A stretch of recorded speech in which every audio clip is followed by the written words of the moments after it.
Fernando, querido, depois que nós terminamos há poucos minutos a nossa conversação com a turma nesse espaço dos diálogos de filosofia clínica da turma Orquídea, hoje, dia 29 de março, eu fiquei ainda incomodado com a questão que você trouxe e que talvez eu não tivesse devidamente respondido. E eu acho que o problema se deveu à ambiguidade do termo exame categorial e uma fina, mas importante diferença de base categorial.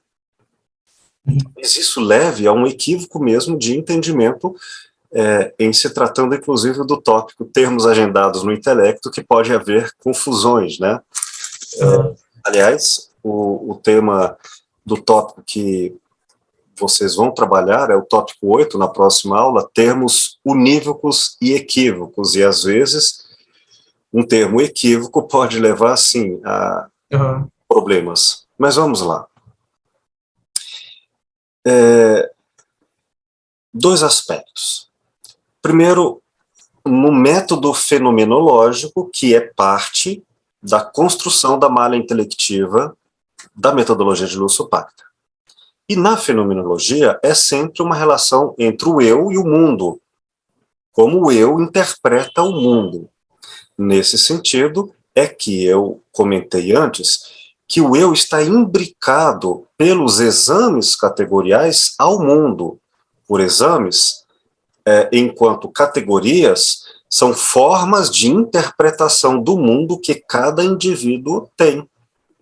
Mas para que o filósofo clínico entenda a interpretação do outro, se aproxime não dos olhos, mas dos óculos, metaforicamente, com que o outro vê o mundo, vendo com seu ângulo de vista, se aproximando do modo de ser do outro, a fim de que a terapia seja possível, uma comunicação clara e respeitosa, que se faz a necessidade de tentar ver como ele interpreta o mundo. Daí os exames categoriais. E aí estamos ainda no viés fenomenológico. Tá. Para chegarmos a essa medida, como eu lhe disse, fazemos uma conversação, uma comparação entre como a pessoa vê subjetivamente na singularidade dela e as medidas objetivas que a nossa época, a sociedade em torno oferece, e em comum compararmos a métrica objetiva com a subjetiva e temos uma aproximação do jeito dela. Isso eu já conversei lá atrás. Mas deixa eu apresentar agora uma distinção.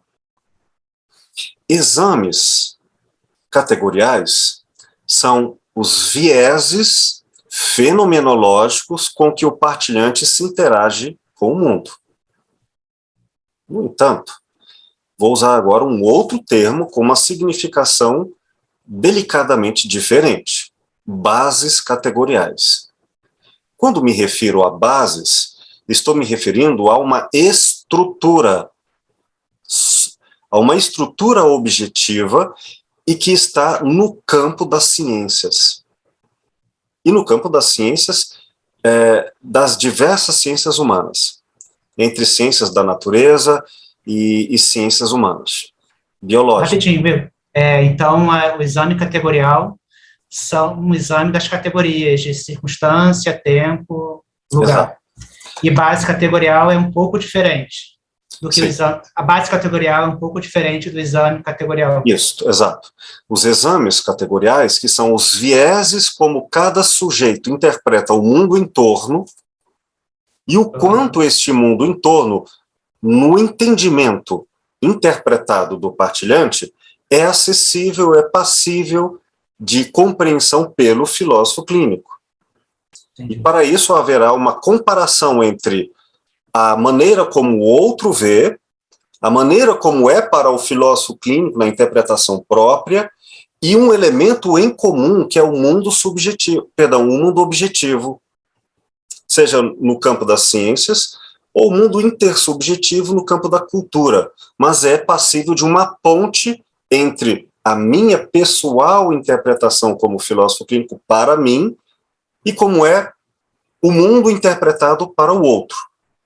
Por isso, nós vamos aos exames. Esses exames partem da subjetividade singular do outro. Então, como o outro, através desses 5 exames, se vinculará ao mundo? Assunto. O assunto, nós já sabemos que ele tem o aspecto da primeira impressão, o assunto imediato e o assunto último. O assunto último da clínica é essencialmente apenas este. Onde está a autenticidade da estrutura de pensamento dele, do modo de ser dele no mundo? Onde está a potência, em outras palavras, como ele também se confirma ou se trai de acordo com as suas forças intrínsecas? Bom, eu entendi, porque no texto que eu li do Cláudio Fernandes, que é desse aqui, do Tópicos, ele fala que base categorial são os exames categoriais, porque... eu entendi. Por esse tanto, que ele fala assim, uma EP, nunca é bom esquecer, está condicionada pelas bases categoriais, em que a pessoa está inserida, de onde ela vem, onde ela está, quais e como se dão as suas relações, como vive o tempo, como vive a sua existência. Então, a base categorial para ele também engloba o exame categorial. Sim, eu estou falando de uma sutileza que precisa ser, no meu entendimento, aclarado. Ah, tá. Exames é um caminho metodológico em que nós vamos tentar entender como o outro interpreta o mundo e, portanto, vincula-se ao mundo. Mas quando fala que é categoria, fala que são, ou partindo de Aristóteles, né, que são os conceitos últimos que a gente pode dizer do mundo, ou Kant é a condição de possibilidade do mundo se apresentar a nós. Perfeito. Né? Então, não é só uma ponte, né? É a condição a partir do qual o mundo se dá. O mundo só existe nessas categorias, entendeu? Sim. Fenomenologicamente, a partir de Kant, já não mais de Aristóteles, não mais na metafísica do mundo antigo, mas nesse outro entendimento da metafísica contemporânea, que é o mundo a priori, né? Ou seja, o mundo da mente, as condições, você disse corretamente, com que se dá o eu diante do mundo. Ou seja, necessariamente ele vai organizar em sua racionalidade, enquanto ser humano, ele verá o mundo humanizado, ele verá o mundo organizado, ele verá o mundo naquilo que lá atrás eu chamei, nesse encontro de hoje, de razão ampla, que desde os gregos é pública, é objetiva, portanto, não é da experiência psicologicista, como você bem referiu, é da estrutura mental. Pois bem, nesse sentido, quando eu me refiro a 5 categorias, assunto, circunstância, que é o enredo de uma trama de considerações em torno de um fato que dão sentido contextual. Lugar, que é a relação em que o ambiente físico e o ambiente quando é interpretado pela pessoa, sempre conjugando o subjetivo e o objetivo. Tempo, também a comparação da medida entre o tempo subjetivo e o tempo cronológico objetivo consensual. E relação, que é os pontos, objetos, que uma vez inseridos na análise, mudam as perspectivas e permitem uma medida de aproximação. Por exemplo, a pessoa diz, a minha vida é boa, mas se eu apresento especificamente uma métrica a partir de um objeto de referência, ok, a sua vida é boa, mas em relação ao casamento, ele já pode alterar. Em relação ao casamento é ruim, mas em relação ao sexo é bom. Mas em relação a pontos específicos de mensuração que vão redimensionar a interpretação. Conjugando estes 5 exames categoriais, nós vamos atrás especificamente não de como é para o filósofo clínico, porque é um exercício de alteridade, mas como é para o partilhante. E aí, é nesse sentido que o exame se refere ao jeito em que a IP do partilhante está vinculada ao modo dele, ao mundo que o circunda. Está claro até agora? Então, são exames feitos pela análise do filósofo clínico, mas pertencentes à estrutura de pensamento do outro, ou de cada qual. Mas isso que eu não entendo, assim, porque a categoria é a categoria da pessoa, entendeu? As categorias tempo, lugar, circunstâncias não são da pessoa exclusivamente, são da condição humana. Da condição humana. Nesse sentido, não são do sujeito empírico, são da estrutura de pensamento. Por isso que é forma, e é por isso que elas estão na condição meramente abstrata. E os exames categoriais? Exames categoriais e estrutura de pensamento. Ou seja, toda e qualquer pessoa, no método da filosofia clínica, passará por uma investigação da categoria tempo. Portanto, é para toda e qualquer pessoa, está no nível universal, entende? Que eu penso um pouco diferente, assim, por exemplo, quando a pessoa vai relatar a historicidade, já está na historicidade, ela não pode falar da vida dela sem usar as categorias de tempo, lugar, circunstância, relação. Ela sempre vai ter que usar essas categorias. Então você está confirmando o que eu estou dizendo. Ah. Significa que não tem como ela usar pelo menos linguagem sem fugir a uma interpretação que perpassa, por exemplo, com uma noção temporal. Mas isso tem que determinar EP, entendeu? Essa é a questão que eu estou querendo trazer, assim, entendeu? Porque se a categoria, essa categoria, de alguma forma, vai determinar a minha EP, entendeu? Não, não é determinar. Isso não existe. Condicionar. Isso é uma compreensão do outro por aproximação. Ora, eu vou entender o Fernando, entre vários vieses, pela noção de tempo. Eu não estou determinando como será a medida subjetiva do Fernando. Isto não. Isto é cada pessoa que há de, no seu mundo da vida, se posicionar. Mas a métrica, enquanto método em abstrato, puramente formal, pertence ao método, pertence ao exercício de compreensão do outro. Não mas eu não, sei lá, mas eu não consigo ver assim, entendeu? Como fosse uma métrica minha para ler o outro. Você acabou de dizer que quando o outro se coloca no mundo e narra, por exemplo, a sua história, ele vai apresentar uma noção de temporalidade, não é isso? Isso, uma forma vazia de tempo que ele vai preencher com a vida dele. Mas então, Fernando, é isso que eu estou dizendo. Nós estamos concordando com relação ao fim. Estou dizendo apenas que o filósofo clínico vai usar isso como método. Método para entender como o outro vivencia, por exemplo, o tempo. Mas a minha questão não é isso. Isso eu entendi, mas a questão é como que a IP, como que se separa a IP das categorias, entendeu? Não se separa. É isso que eu estou dizendo. EP não é a pessoa. EP é um método que eu utilizo para me aproximar da pessoa. Ou seja, é o conhecimento sobre a pessoa, mas não é a pessoa em si mesma. Mas eu vou a ela, além da minha sensibilidade, por conhecimento. Por isso é filosofia. Filosofia é conhecimento. Então, eu vou ao outro conhecendo, e eu vou conhecer por uma metodologia. Por isso, quando eu me refiro a tempo, a todas as categorias, eu estou me referindo ao método que eu utilizarei para examinar como o outro vê o mundo. Tá, tudo bem. Você percebe que nesse sentido é universal?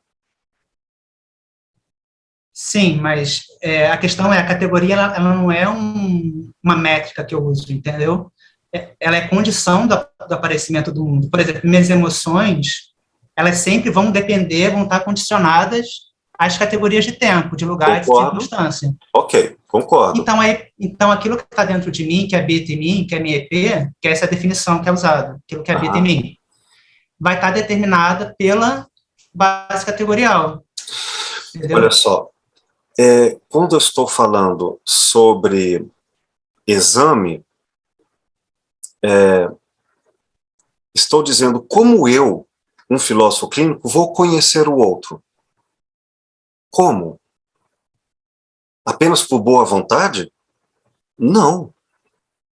Eu vou usar uma metodologia e, portanto, ela é vazia de conteúdos, de doutrinas ou de experiências concretas, mas ela é um caminho metodológico e, nesse sentido, epistemológico, para chegar ao outro com uma aproximação. E é aí que entram os exames. Exames categoriais eu vou tentar entender como o outro interpreta, mas não sou eu que estou colocando a categoria lá. Eu estou apenas procurando investigar como elas estão lá. E é por isso que é só um exame. É como um oculista que não coloca a visão no outro.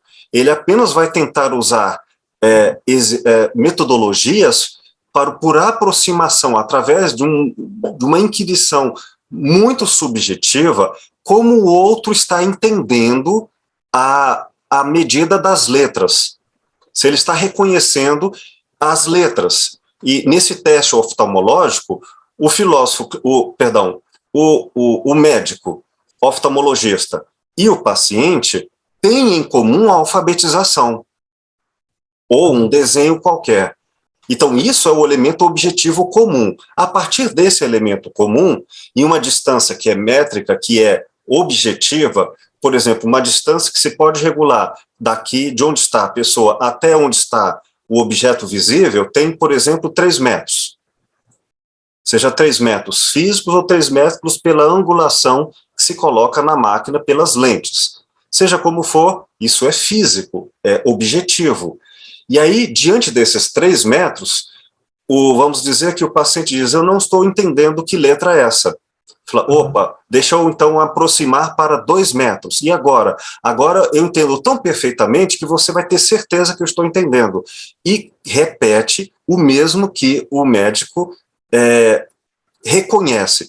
Então, tendo um elemento objetivo em comum, é capaz de aproximar, não do próprio olhar, mas do ângulo de vista. Isso é calculado por aproximação. Mas há no caso da medicina, algo muito rigoroso para chegar a níveis altamente decimais de uma experiência subjetiva. Nesse sentido, toda essa metodologia de aproximações e regulações, que tem uma vivência subjetiva e uma métrica, isso que eu estou chamando, uma metodologia, uma epistemologia de aproximação, e que, portanto, ela é artesanal, tal qual na medicina, porém, muito mais na filosofia clínica, porque quase todas essas experiências são de natureza muito sensível. Mas, de qualquer forma, há um método e há um conhecimento.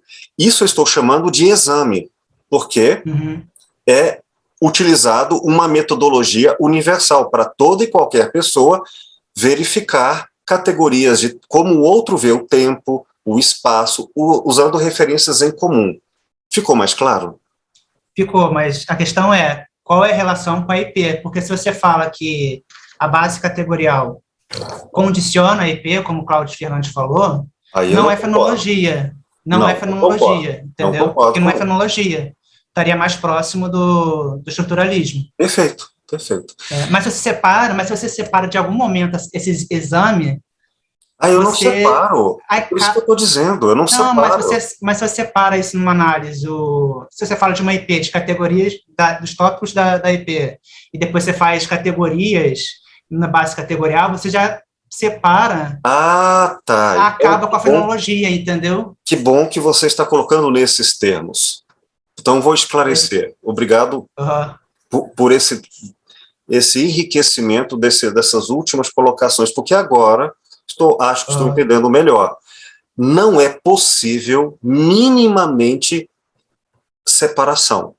Qualquer separação é equivocada em se tratando da metodologia de Uspacta, entende? Toda interpretação será de uma IP, por exemplo, de um tópico, da estrutura de pensamento, como, vamos voltar àquele bem didático, emoção. Ela estará vinculada à emoção de uma intencionalidade, não é exclusivamente, mas é o lugar comum. Se emocionam com algo, com o mundo, com vivências, com objetos, com pessoas, com situações, e, portanto, a EP e a maneira como ela se associa ao mundo, que vai ser examinada, será exames categoriais em cada tópico. Na verdade, não em separado, mas em toda a estrutura de pensamento imbricada indissociavelmente com os exames categoriais. Não há como separar. Ficou claro? Mais ou menos, porque aí você entra numa questão assim de terminologia, entendeu? A questão de chamar de categoria e chamar de tópico, entendeu? Até quando você fala assim de botar uma ponte, de como que a IP está ligada ao mundo. Então, é porque não tem uma ligação, entendeu? Se você usa esse termo, como que a IP está ligada no mundo? É porque ela não está, entendeu? É isso que eu estou falando, questões terminológicas, entendeu? Chamar de categoria. Veja só, se eu for rigorosamente fenomenológico, eu vou me apropriar de termos mais técnicos.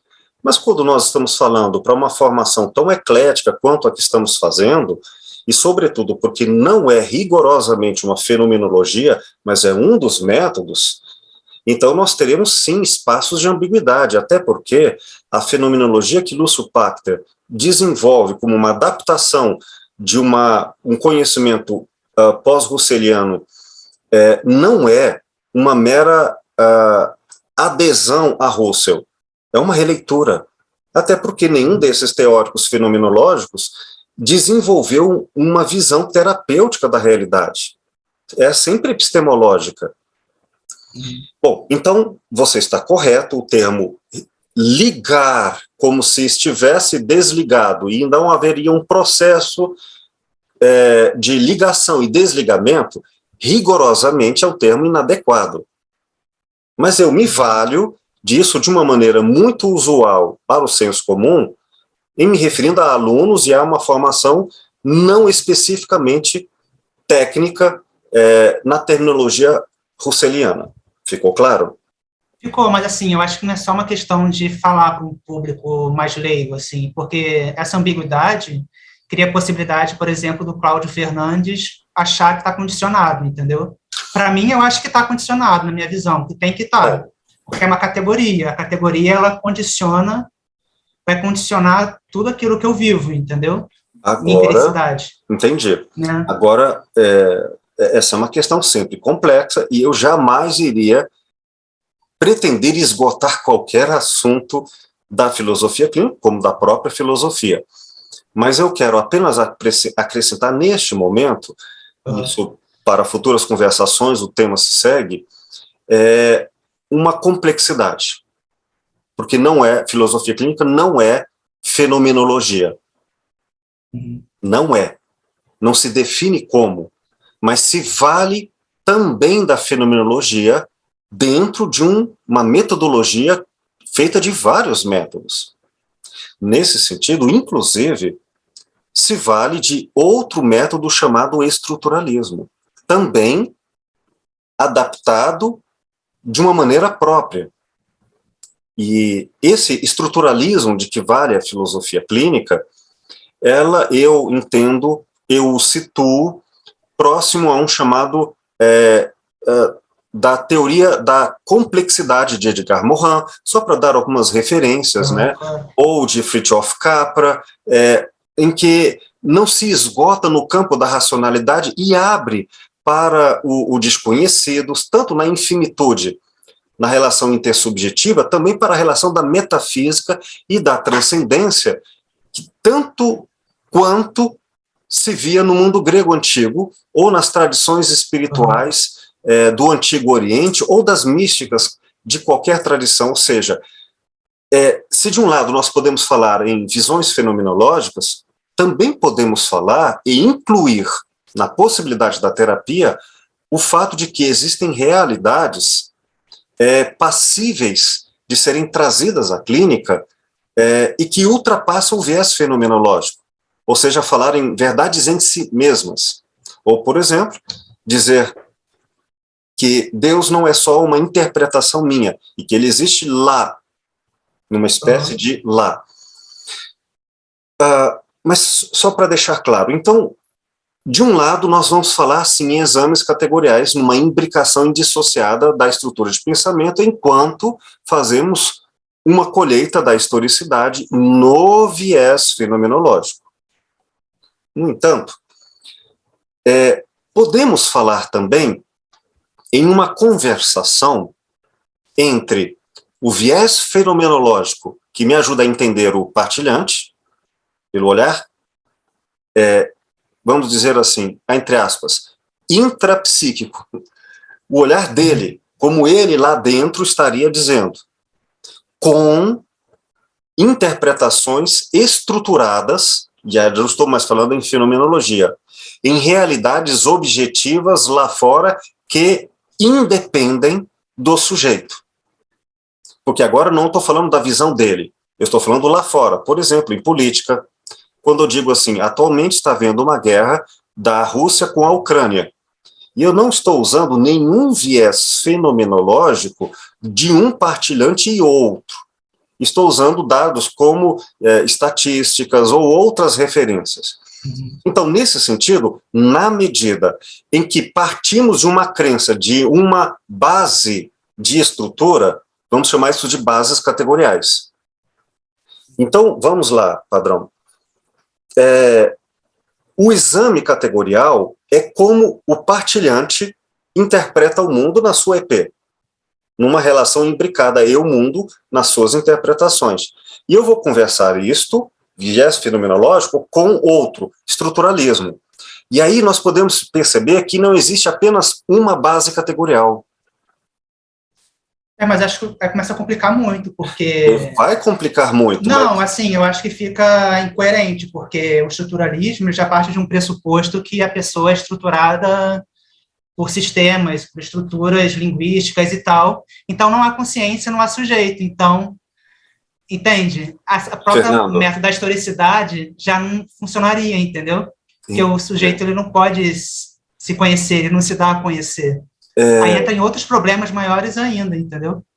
Sim, com certeza, com certeza, e eu não pretendo agora resolvê-los, mas eu já trago a você uma questão, sim, e é filosófica, e não é só da filosofia clínica, porque na história da filosofia não podemos tomar partido em disputas opinativas, mesmo que em níveis epistemológicos acadêmicos, do tipo, você é fenomenológico, então você está errado, porque eu sou estruturalista, e fica uma disputa opinativa em níveis eruditos.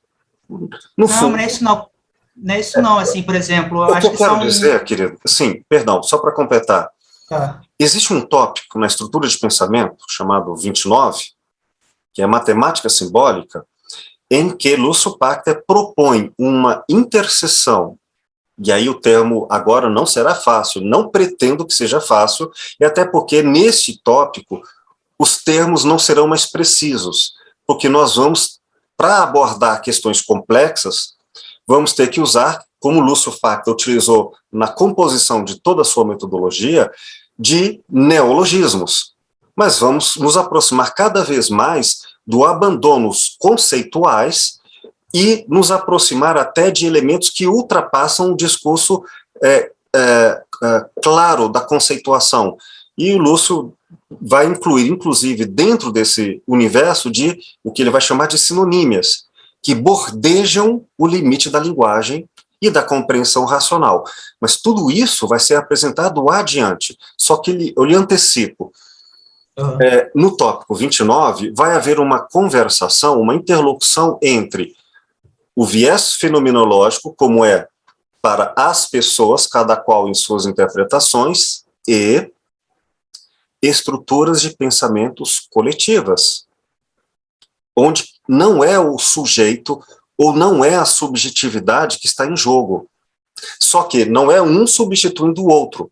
Então será uma conversação entre como é para o indivíduo e a noção que agora é trazida ao consultório como possível, lembra? É sempre uma alteridade para possibilidades. Não só a alteridade entre pessoas, mas a alteridade também entre mundos. Como a dizer, não, quem diz que é apenas um único mundo, ou uma única realidade, e eu até estabeleço agora uma única base categorial, uma única estrutura.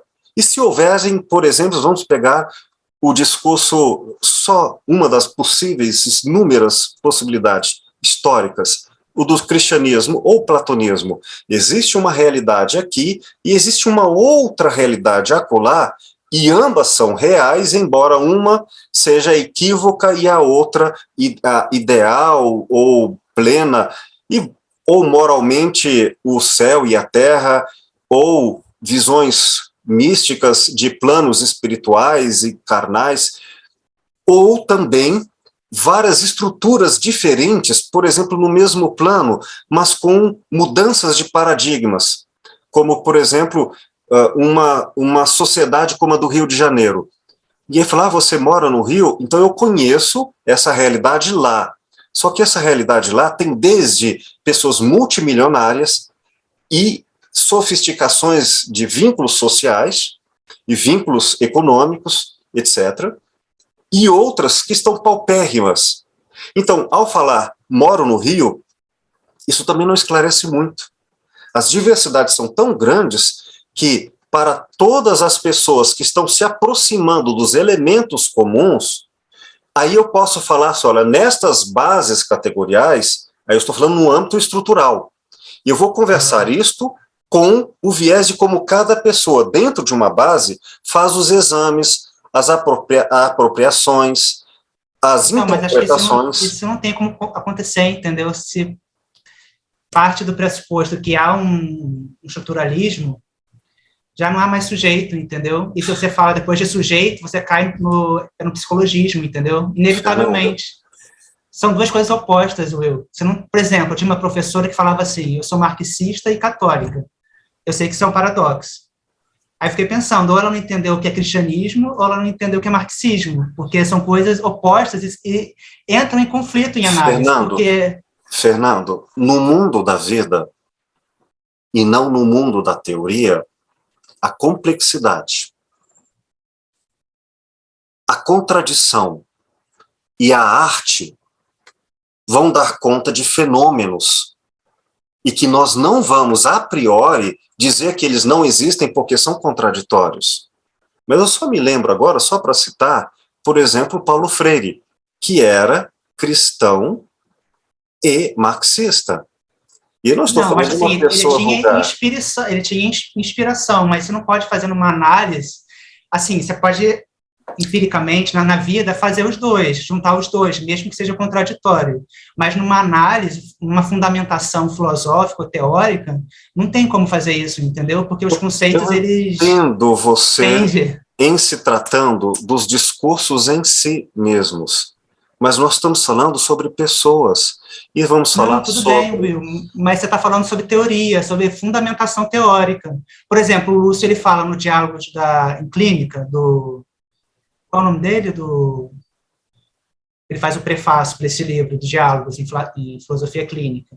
E ele fala que essa primeira etapa da filosofia clínica sim. É baseado na fenomenologia. Perfeitamente. E depois vai ser estruturalismo e tal. Então, essa parte já impossibilita falar isso, entendeu? Que já então, essa impossibilidade. Isso que eu estou querendo dizer, entendeu? Eu entendi. Mas o que eu estou lhe apresentando é Lúcio Pachter faz essa conversação. Ele faz isso.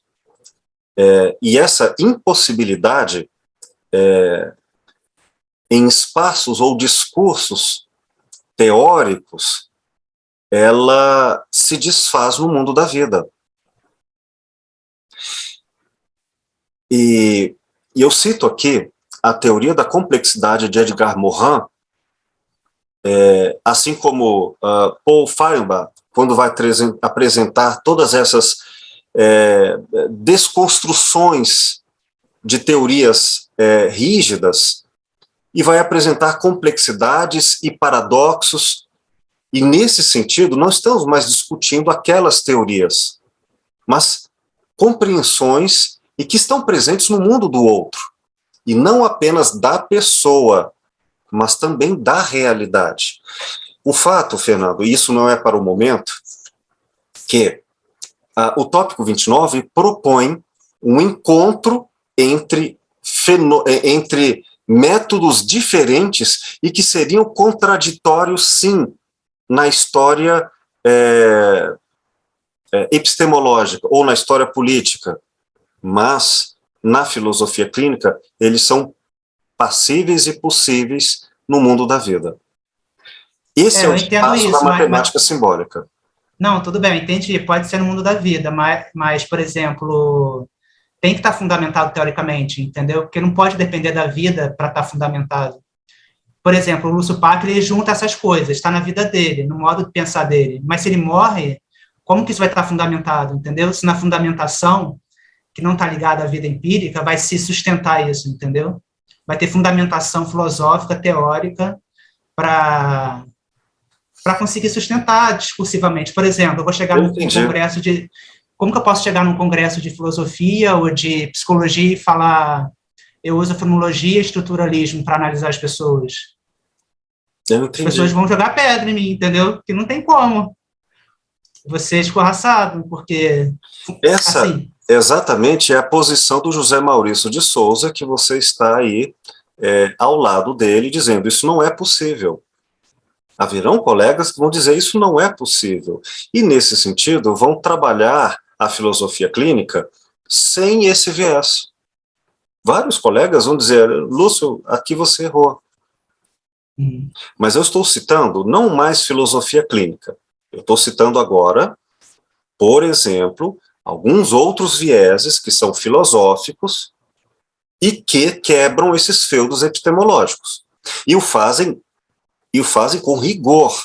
Só que o conceito novo em que incluem esse rigor inclui o paradoxo. E eu cito de novo a teoria de sistemas da complexidade de Edgar Morin. É um exemplo, não é da clínica terapêutica, mas que traz, sim, a contradição, a incerteza e a conversação com o desconhecido como legítima. Eu posso até procurar aqui algumas das várias referências, mas isso é um tema.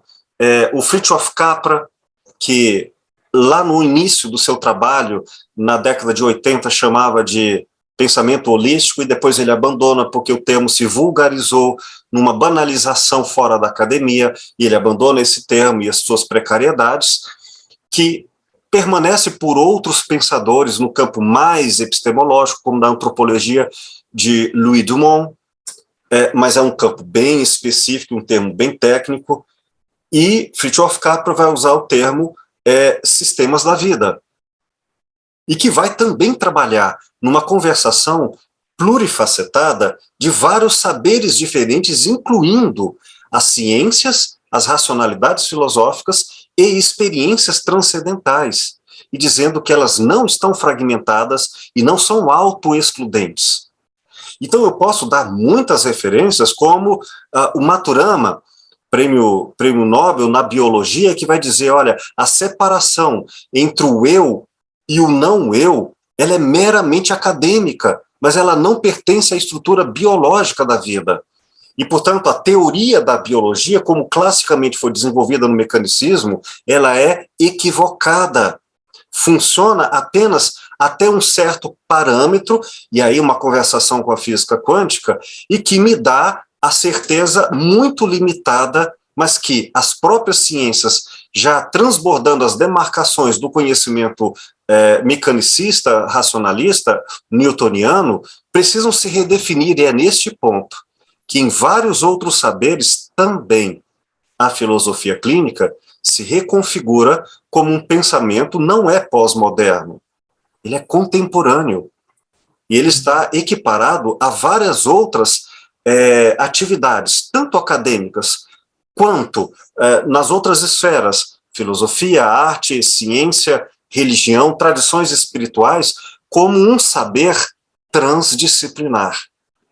E a transdisciplinaridade é trazida à clínica, à filosofia clínica, como um dos caminhos. Eu entendo, mas se chama filosofia clínica, né? É baseada, assim, fundamentado na filosofia, né? Não é física clínica, né? Entende? Não é Não, física querida. quântica clínica. Você É isso pode que eu fico até nessa não questão, assim. aceitar, mas então eu lhe Não, não é isso, coloco. não. Eu gosto, mas foge um pouco do Tá. campo da filosofia, Não, não da foge. proposta. Talvez você só não tenha aceitado no seu coração Ah, o que eu estou ah, colocando como filosofia, porque não foge à filosofia, já que Edgar Morin é filósofo, é sociólogo. Então, não foge. Lúcio Pax está entre os pensadores da complexidade. Como pode dizer que foge se a referência do que está, digamos, limitado como ciclo interno é uma referência histórica que não é atual? Não que não exista, porque Platão é válido, sempre será válido, mas estamos conversando agora com outros saberes e que faz com que a filosofia não seja mais separada desses outros saberes.